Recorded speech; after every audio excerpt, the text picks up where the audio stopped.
Hello, and thank you for joining me on Athena Women Today. I'm on a mission of self-discovery to understand what it takes to be a confident woman in today's society. Now, confidence comes from self-worth, but how do you find that self-worth when you've been lost? We're all used to being behind the camera, but what does it take to step outside in front of the camera? We all wear many hats, but how do we juggle those hats with confidence? So I'm joined by incredible, diverse, successful women who are sharing their stories of confidence, resilience, and growth. And I'm joined today by Tulin Green, who is a future B2B CMO Top 100 honoree. And I have to read this, I'm sorry, because this just doesn't do her justice. It's an incredible person. She has made a significant impact in international B2B software marketing, excelling in demand generation, PR, and branding. A true trailblazer in her industry, and she leads with innovation and results. And Tulin leads with faith. And I'm so delighted to have her here today.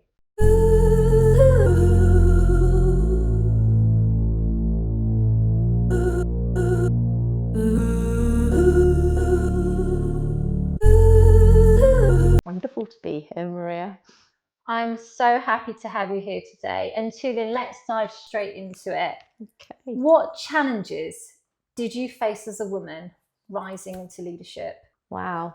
So if we wind back, I started my career quite late. I graduated, but then had a family straight away. And I was a woman entering a male-dominated IT industry with two young children.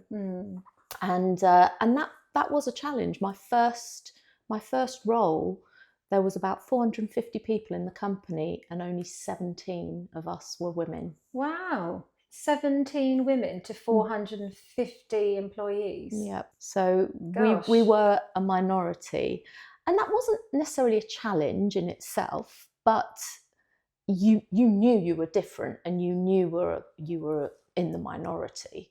And that was going back 30 years. So things have changed a lot since then. But I remember at the time feeling quite vulnerable. And that was before the Me Too movement. And you and I have discussed offline back then what it was like in the workplace with working in a male-dominated environment, and the jokes.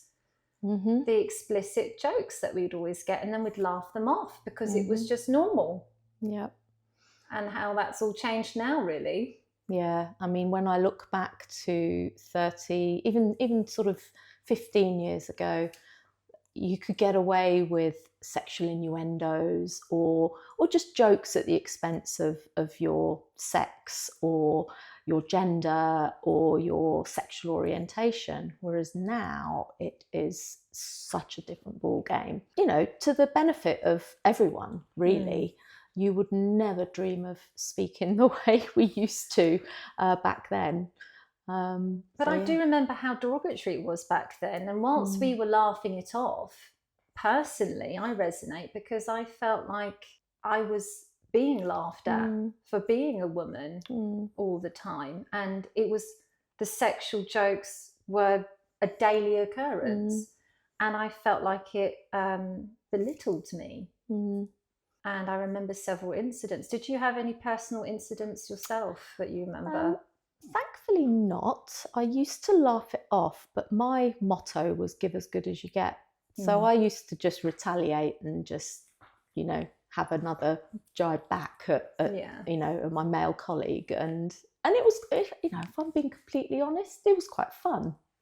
Sometimes I think we've gone too far the other way, and we're very, very serious now for fear of, sexual harassment or anything. But back then, yes, it was rife, but I never felt belittled, but I felt actually, is this the right thing that should be happening? But you just put it down to your innocence and your naivety in the workplace, because I was 26 at the time and wasn't sure what I was doing with my life back But it then. felt normal. It felt normal to have those jokes and to be objectified. I will share an experience that I had in the workplace. I was bent over a desk on the keyboard, just over my colleague's shoulder.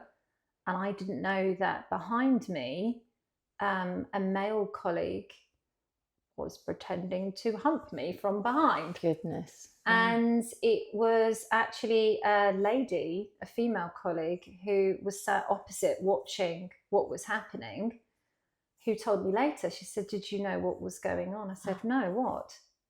And she said, "That's what he was doing behind you." But she never said anything to him at the time because it was normal. But even though she knew that was wrong, but then didn't say anything, and that made me feel pretty awful.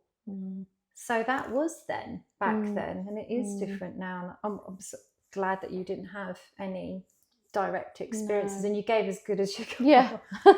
You got, really. Yeah, absolutely. But I think the other challenge that I faced was obviously being a young working mother. So I faced the challenge outside of work, you know, dropping the kids off at school and then having to rush to work while other mums were there chatting and socialising, going for a coffee, whereas I had to get to the office. So you felt guilty as a parent and felt judged by the other parents. And then when you're at work, alone, you know, God forbid that your child was sick and you had to actually take time out to go and pick them up from school.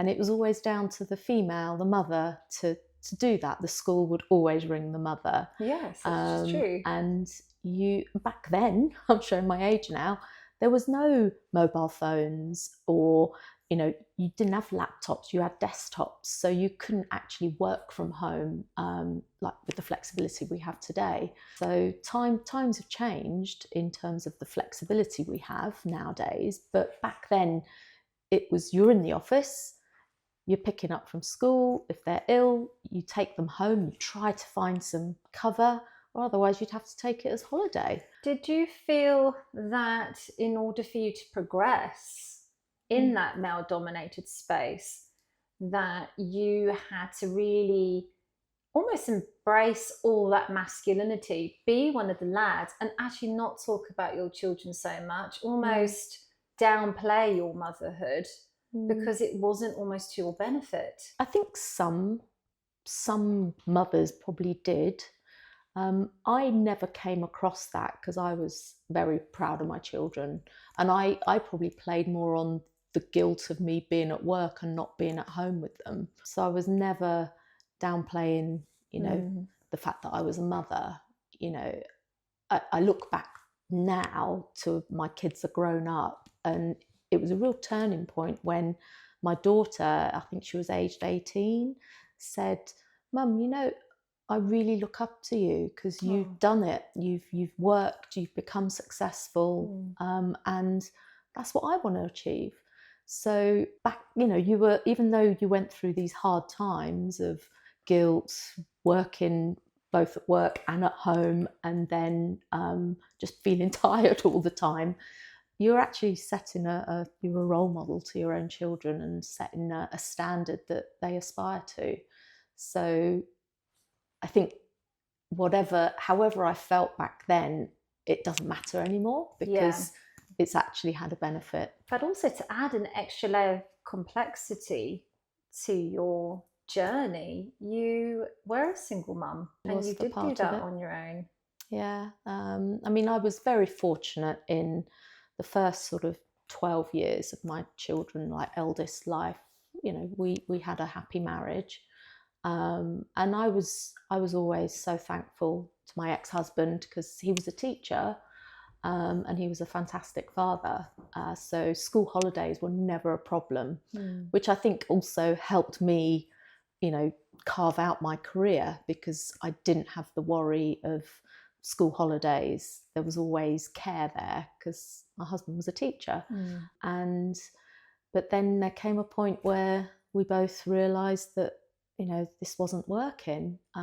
So then I was a single working mother for until I met my husband, for a good, I think it was about 5 years. And I should probably add that Tulin's a good friend of mine, and we worked together, and Tulin was my boss.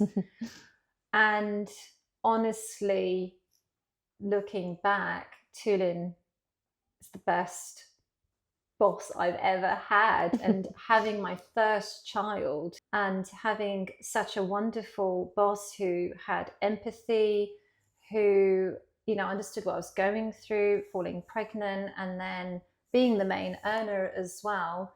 And those challenges, because you'd been through it. So you knew how to support me best in that. Yeah. But that's not the case with every leader, is it? No. They don't really know how to support young women who are having children.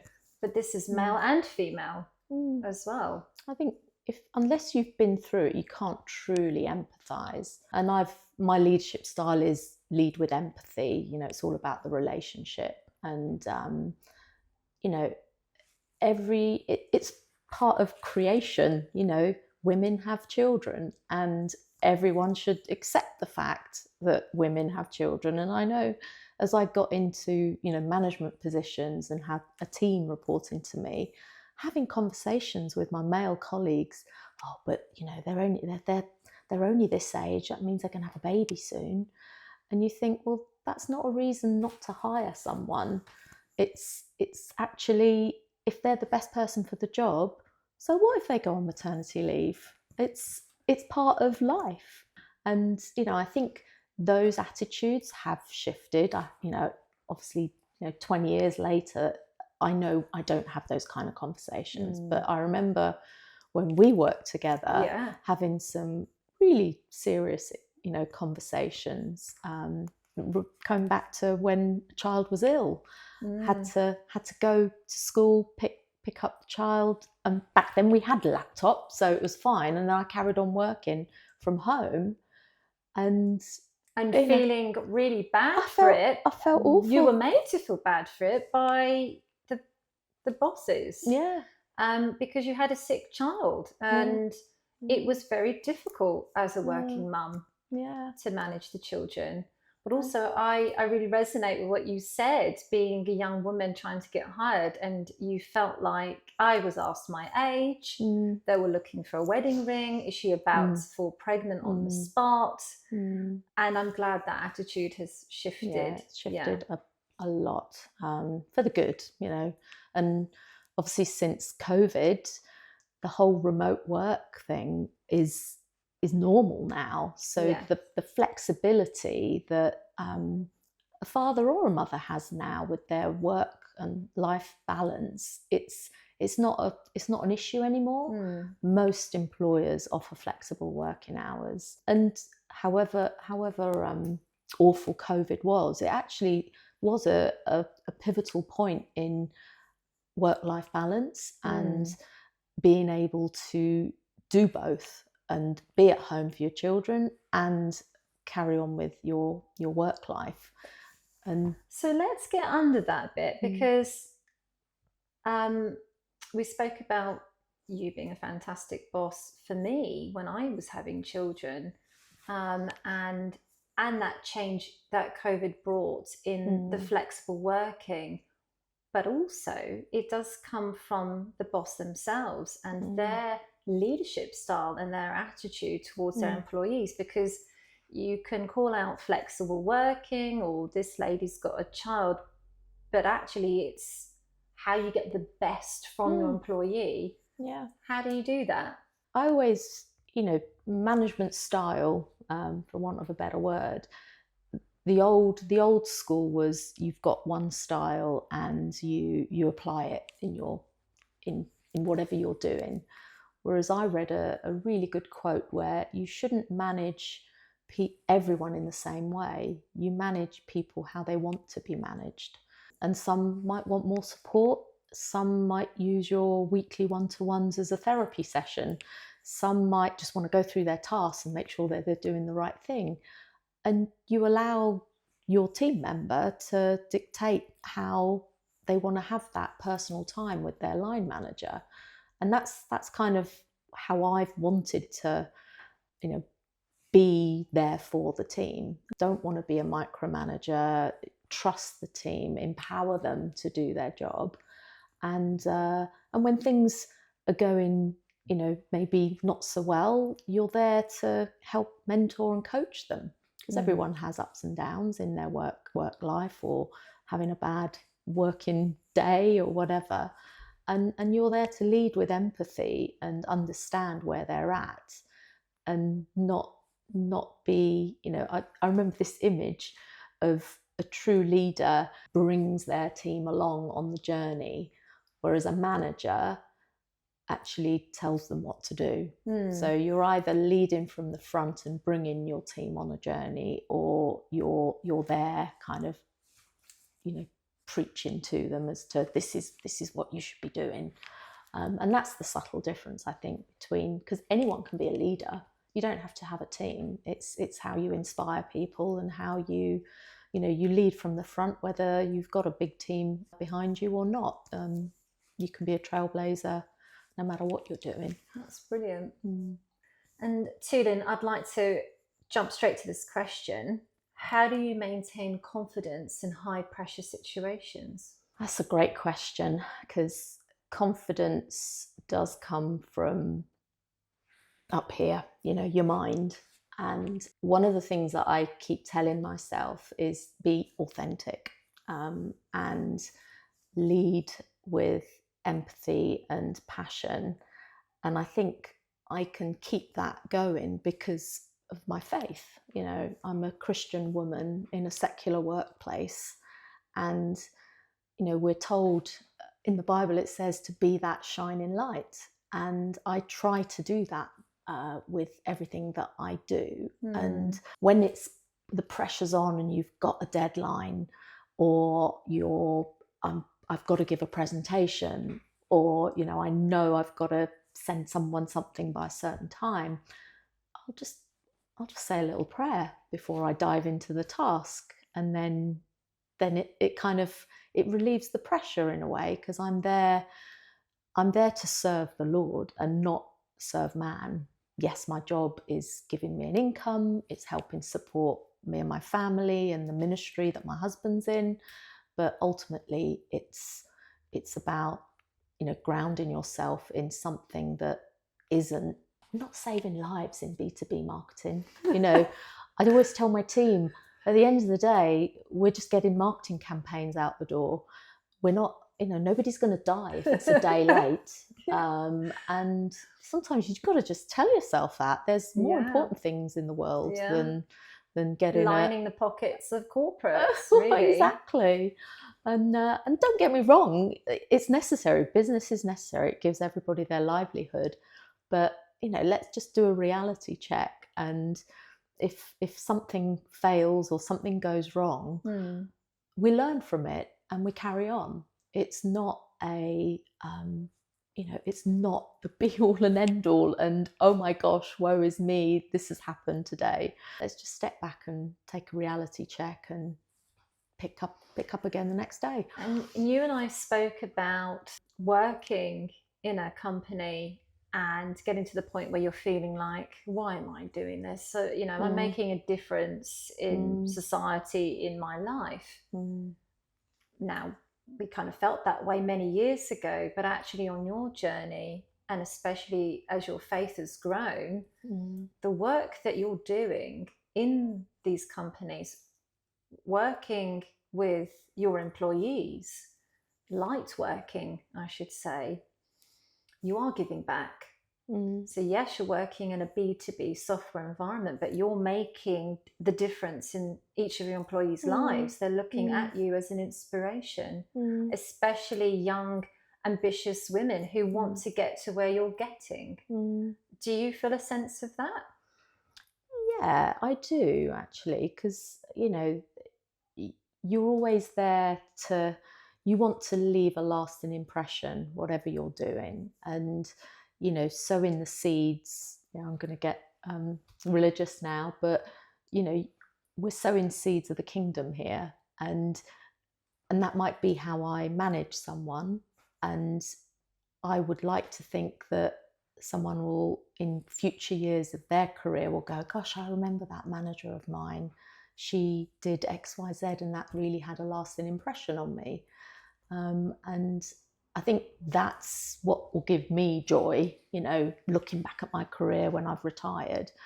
And I think, you know, just leading by example and being that shining light in the secular world, in the business world, is actually quite precious. And you know, I don't come out and say, hey, I'm a Christian to, you know, first time I meet someone, but I've had people tell me there's something different about you, and that's when I kind of maybe open up to them. And then once you've opened up and you overtly say, this is what my life's about, they suddenly change they mind their P's and Q's in front of you. They won't swear in front of you, as they may be used to.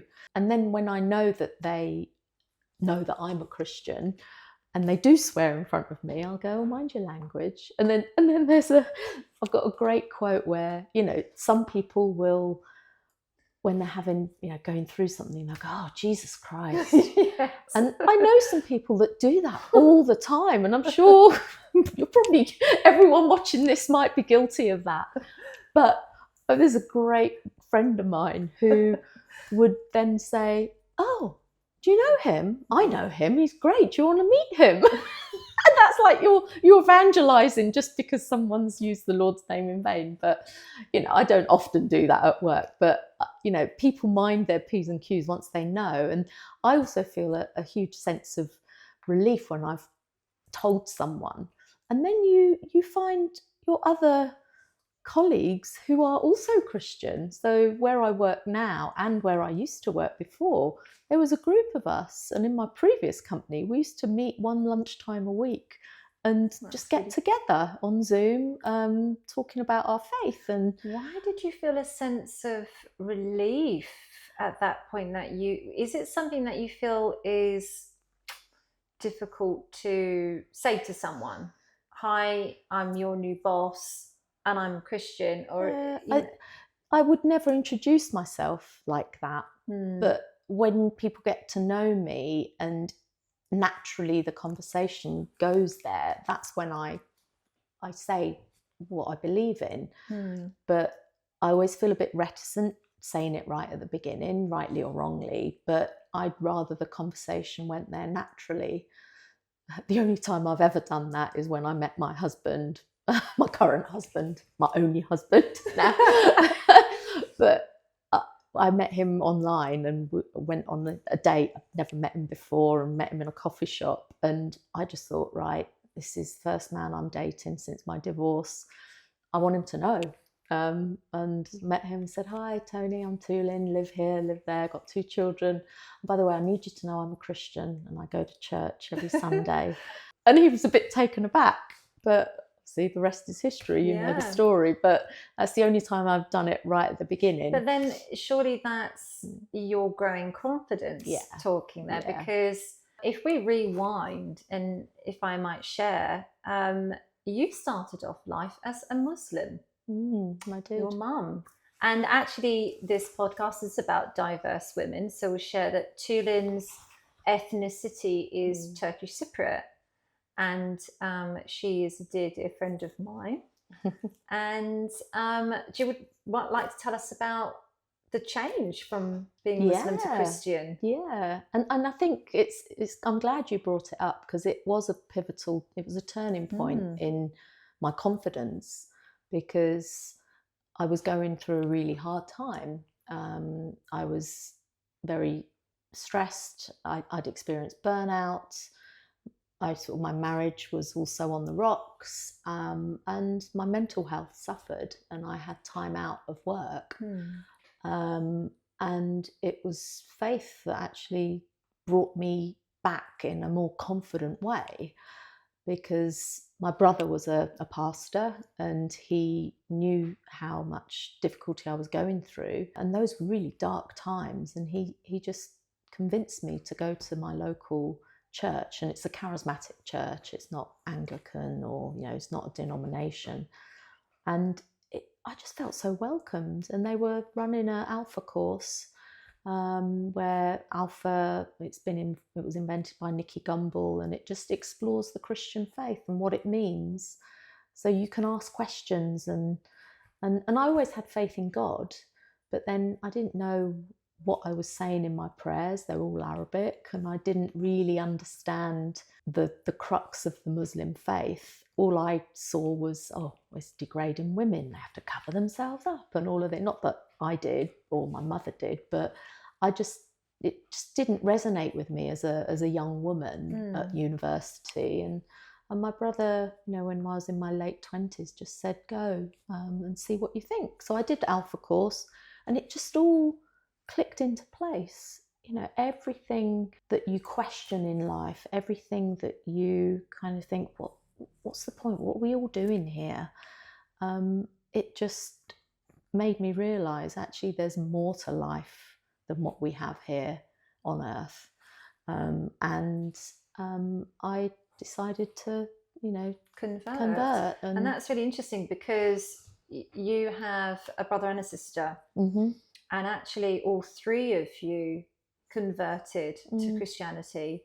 Yeah. And I remember when you christened your daughter, Yasmin, and your mum went to the christening. And if I remember, she said something quite lovely to you. She said, we all believe in God. God is God. And I think she was saying that the name of God for her was just different to the name of your God. But it was still lovely that she came to that christening. Yeah. And that's always, I've always remembered that. No, my mum was very, very accepting of us converting. And she used to come to church with me when she came at the weekends. And my mum and dad went through a very bitter divorce. And I never forget my mum coming to church with me, and the sermon happened to be on forgiveness. And my mum and dad had been divorced for about 20 years at that point, and she was still bitter about what happened. And she listened to this sermon, and straight away she went, I've forgiven your dad. And I went, wow, mother, and she did. I saw a change in her. Wow. Because she just listened to, the Lord tells us to forgive, and she did, and it just released that bitterness. That's really interesting, because what you're talking about is how you set off your journey, and actually where your confidence journey started, or I should say self-worth, was when you converted, but also in your mum and her taking on the faith deeper. It's a very similar story. Yeah. Would you say that moment that, like you said earlier, that you converted, it was the start of your journey, and certainly your journey in your career, and how your self-worth has grown more and more so the more that you've gone deeper into your faith? Yeah, absolutely. Because you just know that you're loved. That's the big difference between the Christian and the Islamic faith. Is that self-love and feeling loved? Is it the same thing? It's that unconditional love of the Lord. You think, well, okay, I might not get on with this person at work, but I know God still loves me, and I'm doing this to make sure I'm good in the eyes of the Lord, but He'll love me no matter what. Whereas man's empty praise, you're only as good as your last project or the last bit of good success you've had in your work, and just knowing that gave me more confidence to be more authentic and to be more open about my faith. And it's once you're open about your faith, like I said, people kind of realize that's why you're different, but it also brings out everyone else going, oh, I'm a Christian too, and you then you can talk about other things other than work, and your faith dictates how you go about the job that you're doing as well. And there have been times, in terms of confidence, me being challenged on my style of leadership, where and it was a man, not that I'm nothing against men, but a lot of the time when you're dealing with sales leaders, they're quite aggressive or assertive. Are we talking toxic masculinity? Yeah, potentially, with some people that I've had the experience with, and they question your style, and they go, "Oh, you're Tulin, you're like a mother hen to your team. You need to challenge them." And I said, "Well, my style is to challenge them in private, but praise in public, because nobody likes to be humiliated in front of others." And immediately, like, they got defensive and said, "I don't do that." And I said, "I never said you did, but my style is about empathy and affirmation and making sure people feel comfortable, because that's when your team will then open up to you." So I kind of, and then again, sorry, referring back to COVID, but I remember at the time, the number one leadership skill, like the Harvard Business Review would be going on about, Forbes, all the journalists would be saying the number one skill during this time is empathy. Wow. And I thought, well, okay, that's been my leadership skill from day one. I wish all leaders were like you, Tulin. You're an absolute inspiration during that part in my career. And that's why we're good friends today. Yeah. Rewinding back to what you said, if you can make a difference to one person, you have. Yeah. But you don't just make a difference to one person, you make a difference to so many different people. And just exploring that further, what advice would you give young women navigating male-dominated environments? Just be yourself. I always think it's important to have a sense of knowing who you are and what you stand for, and that can be shaped along your journey. But I remember doing a really interesting workshop called Brand You, and I'm in marketing, and the brand is important, but what about your own personal brand? What do you want to be known for? So for a young woman starting their career, know what you want to be known for, understand that. And if someone says, "Oh, so who are you, Maria Martin?"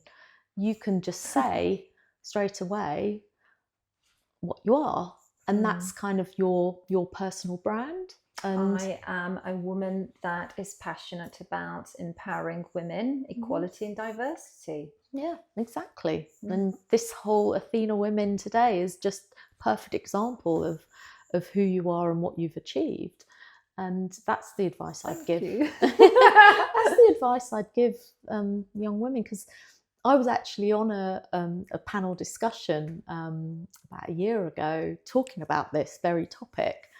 And there was one question where it was a bit like yin and yang. The other person on the panel was complete opposite to me, and some people identified with her and others identified with me, because she just didn't care what people thought of her. She just said, "I am who I am. You like me or you don't like me." She's like Marmite. And she goes, "And I don't care if they don't like me." And then the question came to me, and I said, "Well, actually, I do care what people think of me, because I want them to like me." But as I've got older, I realised, no, people aren't going to all like me. But okay, if you don't like me, let's just be respectful and not be rude or disrespectful in our conversations, but we can still have a professional relationship. Well, I think that's why you were awarded the Future Top 100 CMO Award.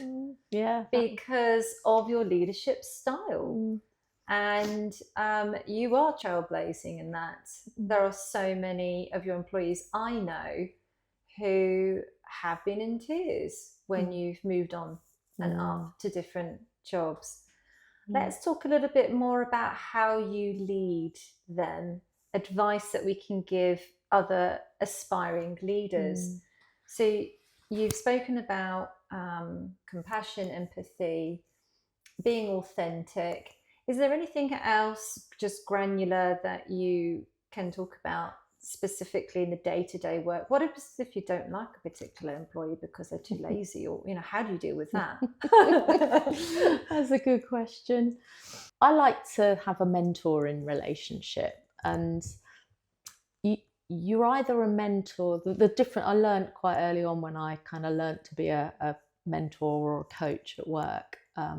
That mentoring someone is where you give them the advice, whereas coaching someone is helping them find the answer themselves. I find that a lot harder, if I'm honest, but certainly in your one-to-ones that you have, either from your team or even other people from different functions.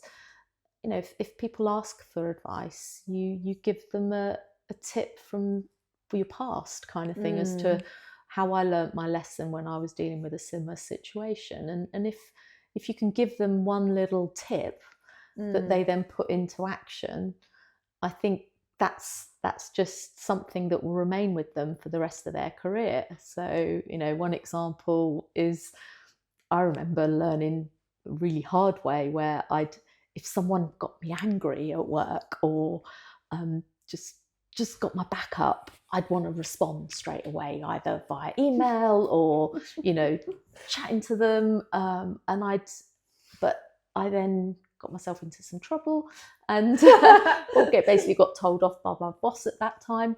I thought, yeah, this isn't the right way. It's not very professional. And he taught me to say, okay, write down what you want to write down, but don't hit send, or think about it, write down, and then have a conversation when you're calmer. And I still to this day pass on that advice. And one of my team members actually quoted it the other week and said, I always remember what you said, Tulin. I don't send an email straight away. I kind of think about it and read it the next day and completely reword it. So, and if anybody else has got any leadership tips, please drop them in the comments, because they'd be really useful to hear. That is brilliant. Definitely. And you just, and I don't have all the answers. I mean, we're talking about imposter syndrome. Gosh, I suffer with that all the time. Wow. Okay. So we've come on to that now. Yes. And that was going to come up. So I'm so glad that you brought up imposter syndrome, because we both suffered with it. It's a real thing. So you're the guest. Let's hear your side of it first before I dive in. When have you experienced imposter syndrome, and how did that make you feel? There's times when you're in a position of whatever you're going to have to do that day, be it give a presentation or host a workshop, and you just suddenly get this attack of, am I doing the right thing? Am I even going about this properly? I'm not qualified to do this. and like, I've got 25 years career history, yet I still think, I'm not qualified to do this. What if they find out that actually I have no idea what I'm doing, what I'm saying, and I'm blagging it? And then I then look back at all the positive things people have said to me in the past and think, well, no, I've worked hard. I deserve to be here, and I know what I'm talking about. I've been in this industry for 30 years now, and I know the difference between right and wrong, but I'm always willing to listen and adapt. But it's that, and it's not just a female thing. I know we're here talking about empowering women, but I've spoken to male colleagues who equally suffer from that imposter syndrome. But for me, it's that split second of, oh my gosh, I don't know what I'm doing, to, no, I do know what I'm doing, and this will be, again, nobody's going to die if I do this wrong.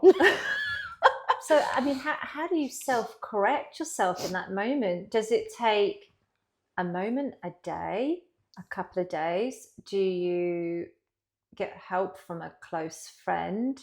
Is it that you turn to your faith or your husband? How do you help yourself in those moments you're feeling that way? I always turn to my husband, I have to say. He's such a great support to me. and he knows nothing about my line of work or the industry. He hears me on Zoom calls and thinks I'm talking gobbledygook, but he's there from a human perspective, so you can explain the situation and he'll kind of give you just some really pragmatic advice.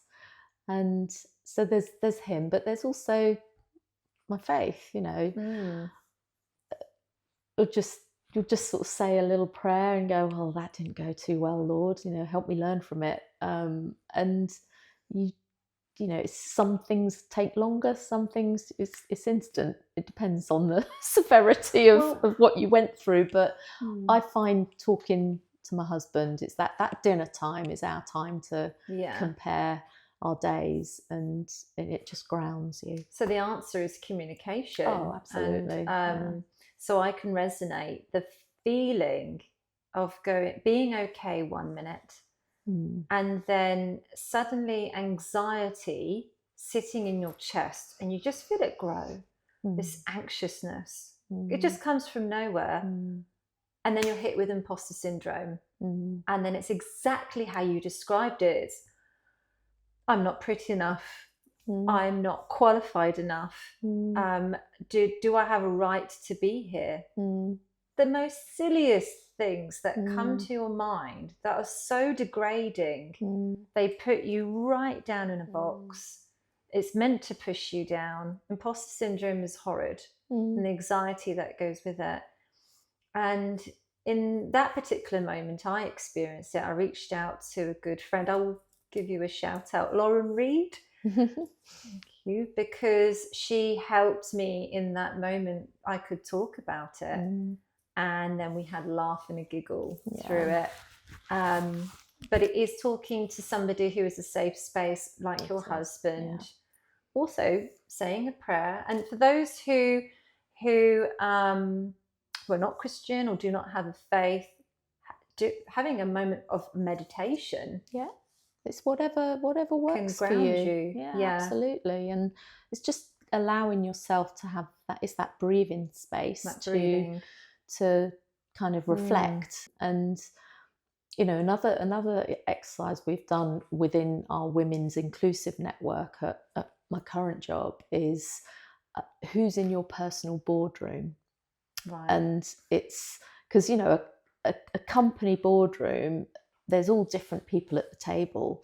So who's in your personal boardroom that you turn to, and it could evolve and morph depending on where you are in your life's journey. And heard a great testimony of a colleague whose personal boardroom was actually all of her female family members, because she just lost her husband and she had 2 young children. So for that moment in time, it was her mother, her sister, her sister-in-law who could actually help and help with the kids and just bring her, back to life again in coping with life without her husband. In your career, it could be, I'm still very much in touch with my first ever mentor. There was 2 in the same company, and I still ask them questions, and that's more about work. Personal life, you go to, my sister's in there, you're in there, and you've got those people that you can turn to. And I think it's important to have that network, and hearing it in the terms of business of who's in your personal boardroom is actually, that's puts brilliant. it. It's like who's in your inner circle that you can go who's to. in your safe space. Yeah, exactly. In your personal life and in business. And that reminds me of something I've heard as well about the table, and that we come onto the topic of leadership in the boardroom at that top level, which is where you are at, which is very hard. You're very accountable. I've heard it's not the table that you sit at, it's the table that you create. And actually, very good. It's not wanting to get to that table, because who is really sitting at that table? Do you really want to be sat at that table? Or do you want to be part of a board team that can create the right table. Have you experienced situations in your career where you felt that you've sat at the wrong table? There is no way of making the table any better, to keep using a table analogy. I mean, because you can't fire those people because they're all at your level. I mean, let's set one thing straight. I'm not at that level. But in my own way, in sort of the European EMEA management team, yeah, there have been occasions where I think, well, my time here is done because the company culture is changing and it's not one that I feel I can, be a part of. Yeah. So it's moments like that you think, okay, it's time for me to step away. Yeah. But it's not serving you. Yeah, exactly. Or your purpose in life. But then within my own team, I try to create that culture of, it's a safe space. I'm always here. It's an open door policy. We can say what we think to each other and clear the air and come up with some good ideas. Let's not operate in silos. Let's be one team. And a lot of companies have their values, one team, #one team, and you think it's lip service, but it's what you cultivate in your day-to-day work. And when the time's right, you think, well, actually, this isn't for me anymore, and you move on. And that's what's happened with me. When the table hasn't been right, I've got moved on. Cooking's gone off. yeah. Things have gone stale. Yeah.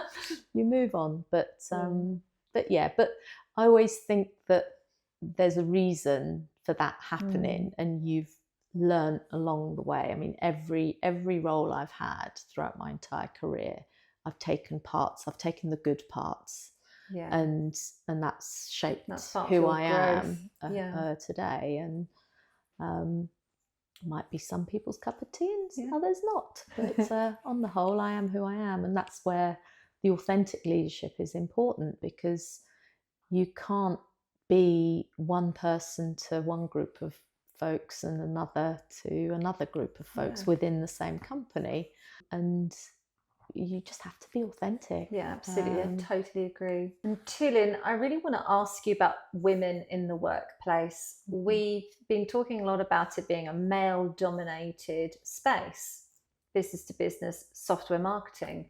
But there are female leaders. And do women support other women in this space? Or are they still carrying a very masculine, toxic masculinity trait, that they are that aggressive leader or not? What have you experienced? I've experienced both, if the truth be known. One of the reasons I joined the company I'm at currently is because the senior women who led the company, the board rather, they were, I think 60% were women. Wow. Which is really unusual in the IT industry. It's amazing. Which I thought was fantastic. So from a diversity perspective, it really ticked the boxes. And it was the second female sales leader that I'd ever worked with. So I thought, wow, this is great. And I think, the fact that a lot of companies have like a women in tech ERG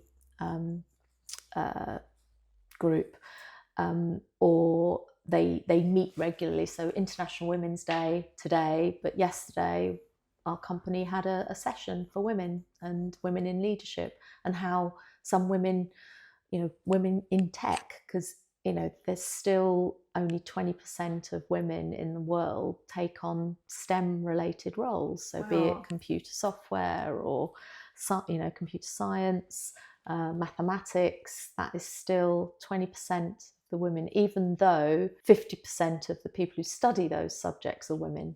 So there's something that still happens for the women. Still not right. Why are women not transitioning into this sector?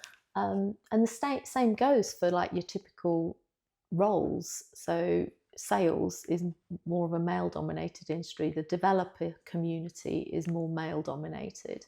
So that's something we need to challenge and do. So from a women to women supportive network, I think companies that have that inclusive network, and where you get together at kickoffs, or each month there's an inspirational talk, I think that's really healthy part of a company's culture. But then when I look back, I did have a sales leader who was a woman and so masculine in her approach, and you just notice the difference of you're either there to support other women, or you're there for for yourself, and to get higher up the career ladder, to be one of the lads, exactly. And maybe it's because she was a lone female in that male dominated world, but I think things are changing, and it's more and more important for women to help other women, especially in the tech sector, which is why we sponsored a luncheon just the other week for women in data, and rather than giving gifts to the delegates that came to the lunch, we're going to donate money to the girls in data. That's so fantastic. Bringing the next generation of girls in IT to help them. So there's a lot that we can be doing, and a lot that companies are doing. So I think it's a good thing. That's good. Tulin, it's been so great to talk to you today. And I do have to ask you this question. Have you ever experienced mansplaining or being undermined in a professional setting? Yeah, it's interesting because marketing it means different things to different people, and everyone thinks they know. Isn't it the colouring in department? It's the fluffy colouring in department, and a lot of people who aren't in marketing think they know what marketing is, and they try to explain what it is to you, and you have to just try to be gracious, going back to my faith, but secondly correct them as well. And you just sort of I've been there, done that, and you just kind of think, okay, here we go again.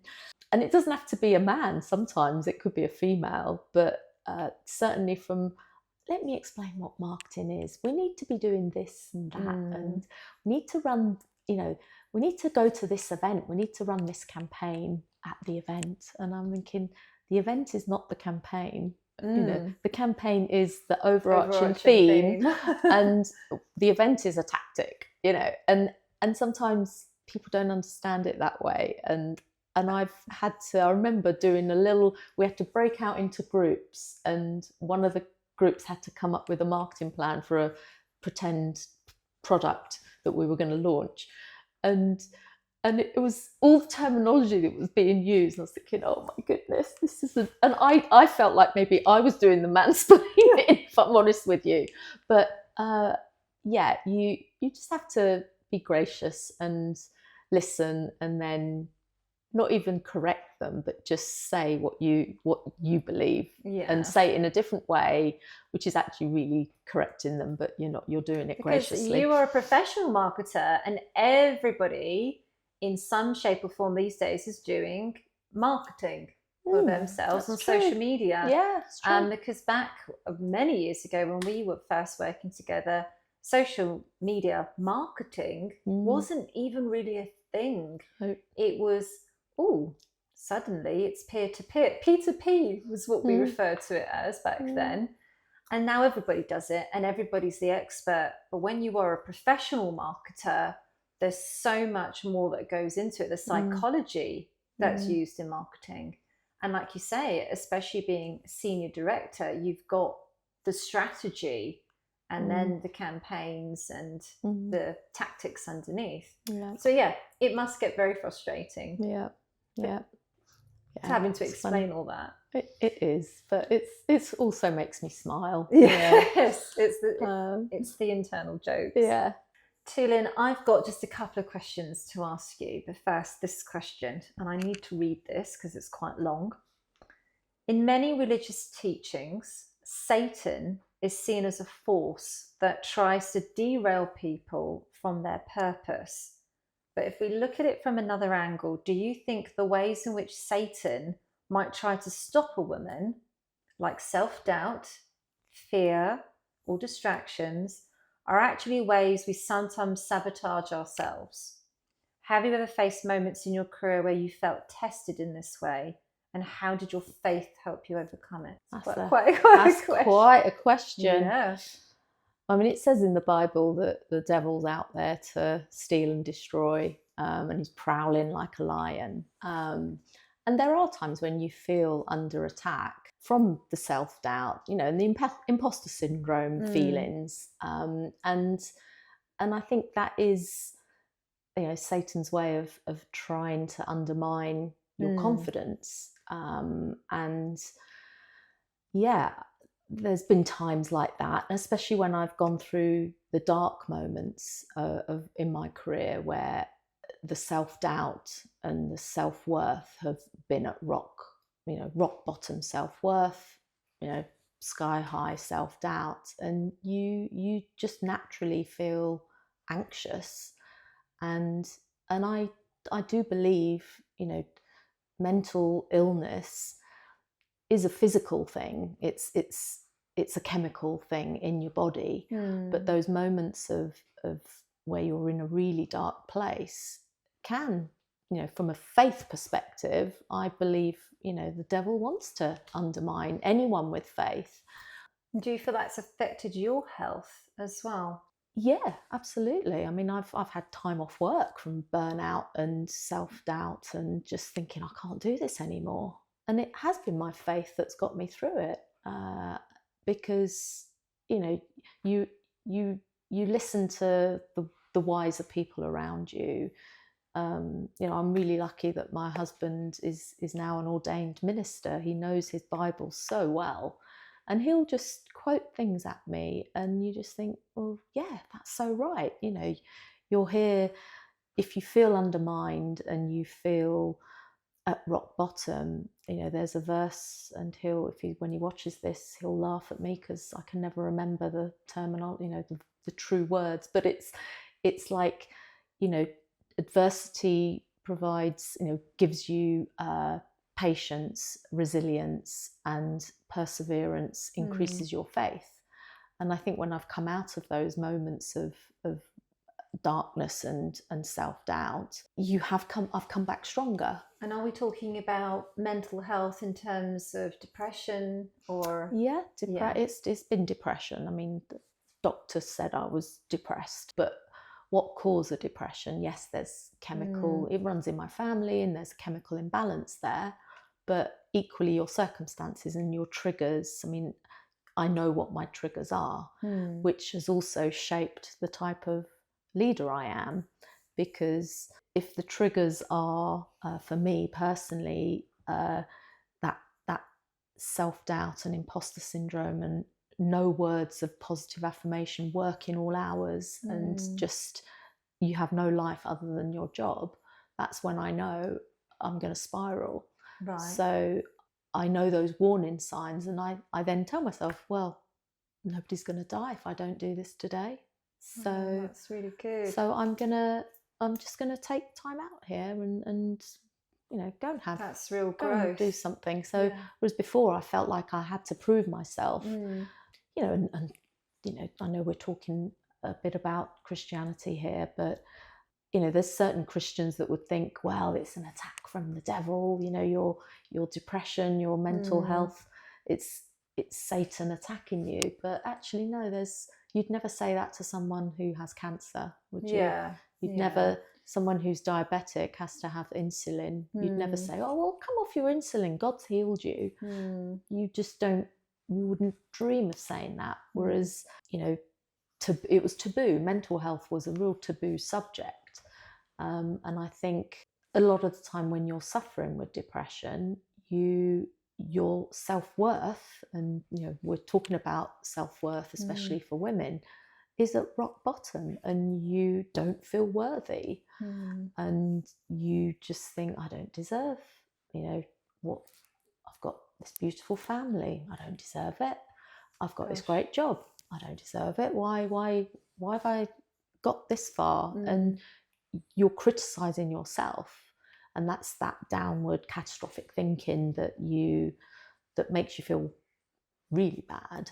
But then going back to God loves you for who you are, and kind of reading scripture and listening to the wiser people in your life who can actually slowly but surely you realize you've been listening to lies. It's your head is telling you lies, whether that's the devil feeding you those lies or not. I mean, because I'm a woman of faith, you kind of use the term you're under attack, but you're also attacking yourself mentally. And it's only you can get yourself out of that thinking, with the help of medication, faith, and it's thank you so much for sharing that. Thank you so much, Tulin, for your time and for sharing your story. But I have one more question to ask you. Fire away. And it's for our ladies. If you could give your younger self one piece of advice about confidence, what would it be? I would say follow your passion. There are so many, especially from our culture, the parents wanting you to achieve a certain, educational level or career. Follow your passion, because you're in your working life for so long. A big chunk of your lifetime is spent working, and even the hours in your day, the bulk of it is at work. So enjoy what you do and follow the passion. And I say that because it's the advice I gave my daughter when she was younger, because she was never academic. She loved sport, and she did okay with her GCSEs and A-levels.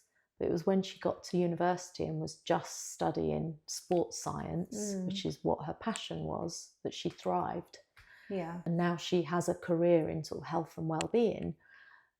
And that's what life's all about. I can really resonate with that, because having been through therapy and being on this road of self-discovery, it's about learning about who you are, and then accepting who you are, and then building a world around you that is about loving what you do, and what you can give back. And it is very much about following your passion and chasing your dreams, as we discussed in the previous episode. So thank you. That was really great. Thank you so much, Tulin. It was really great having you on today. Oh, it's been great. And I hope everything I've said offers even a tiny bit of advice to someone listening. Our job is done. Leading in confidence. Thank you guys for watching. Please subscribe for the next episode. Thank you for your time, and we'll see you again.